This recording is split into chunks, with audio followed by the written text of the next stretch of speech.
Have you ever felt like you're the one who helps everyone? But when it's your turn to need support, nobody is around. Have you ever noticed that whenever you get a bit of good luck or momentum in life, it somehow seems to benefit others more than you?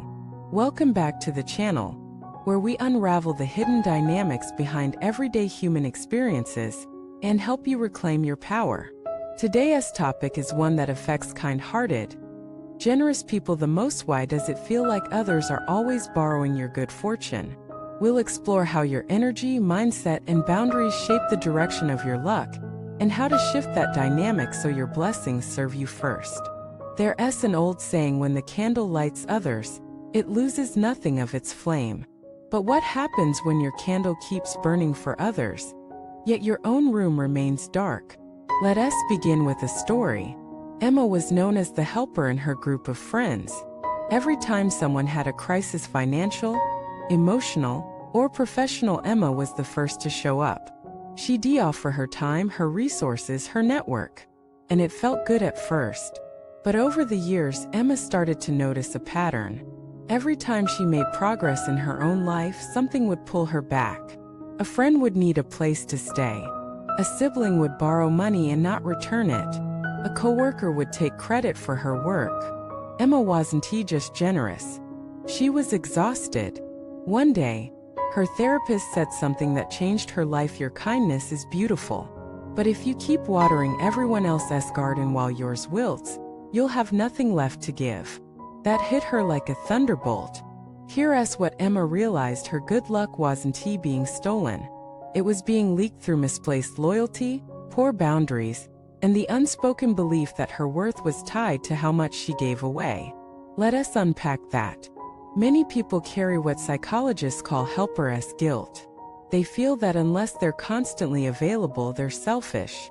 But the truth is, giving without discernment is not generosity, it's self-abandonment. And self-abandonment always comes with a cost.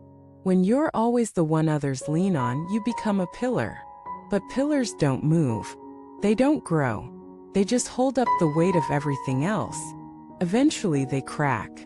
So why does your good fortune seem to benefit others more than you? Because without strong energetic and emotional boundaries, your blessings become communal property. You get a raise, someone asks for a loan. You finally take a break, someone guilts you into helping with their problem. You meet a new opportunity, someone drains your time and focus. Over time, your life becomes a network of obligations rather than a sanctuary of progress. Smart people, those who learn the hard way, know that energy is currency. And if you don't protect it, someone else will spend it for you.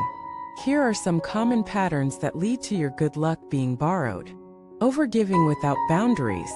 You say yes when you mean no. You help even when you're depleted. You feel guilty for prioritizing yourself. Emotional enmeshment. You carry other people's pain as if it's your own. You can't feel happy unless everyone around you is okay. Low self-worth disguised as altruism. You believe that being needed is the same as being loved. Fear of confrontation. You avoid setting limits because you don't want to disappoint or upset others. These patterns are not flaws. They are adaptations, coping mechanisms often learned in childhood. But as an adult, they can sabotage your growth. It's time to shift. It's time to understand that your life force is sacred, and it must be managed wisely. Here's what smart people do differently. They give, but they don't overgive. They help, but they don't rescue. They love, but they don't abandon themselves in the process. They understand that saying no is not rejection. It's protection of their energy, their vision, their inner peace. They know that being selective with their time and presence is not selfish. It's strategic. They don't wait until burnout to set boundaries. They do it preemptively with clarity and compassion. Let us return to Emma. After her realization, she made a few changes. She started saying, "Let me get back to you," instead of instantly agreeing. She created a budget for her time, energy, and money. She stopped offering solutions before people asked. She surrounded herself with people who gave back, not just took. Within a year, everything changed. She launched a side business. She traveled. She deepened her closest friendships. And most importantly, she no longer felt like her life was being siphoned by everyone else's needs. Her good fortune stayed with her because she stayed with herself. That's the secret. Luck isn't just about external events. It's about internal alignment. When you respect your own energy, the universe respects it too. And when you stop leaking your light, it starts to shine brighter. Here's a practice to try. For 1 week, track your energy budget. At the end of each day, ask, where did my energy go today? Who or what drained me? Who or what nourished me? Then make small changes. Maybe you limit phone calls with certain people. Maybe you block off time just for yourself. Maybe you say no without an explanation. Watch how your life begins to shift. Because your good luck isn't random. It's attracted to your presence, your intention, your clarity. And when you learn to guard it not out of fear, but out of reverence, it grows. You are not here to be everyone's lifeboat while you drown. You are not here to rescue people who refuse to swim. You are not here to shrink your joy so others can feel comfortable. You are here to rise, and in rising, to inspire others to rise too. But inspiration is different from rescue.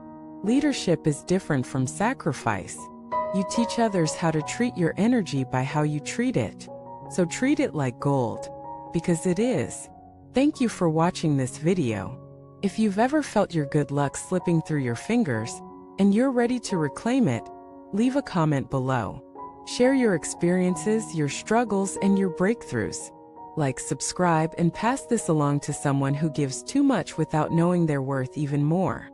You are the guardian of your own fortune. Protect it. Honor it. Let it serve you first so you can serve the world from a place of fullness, not depletion.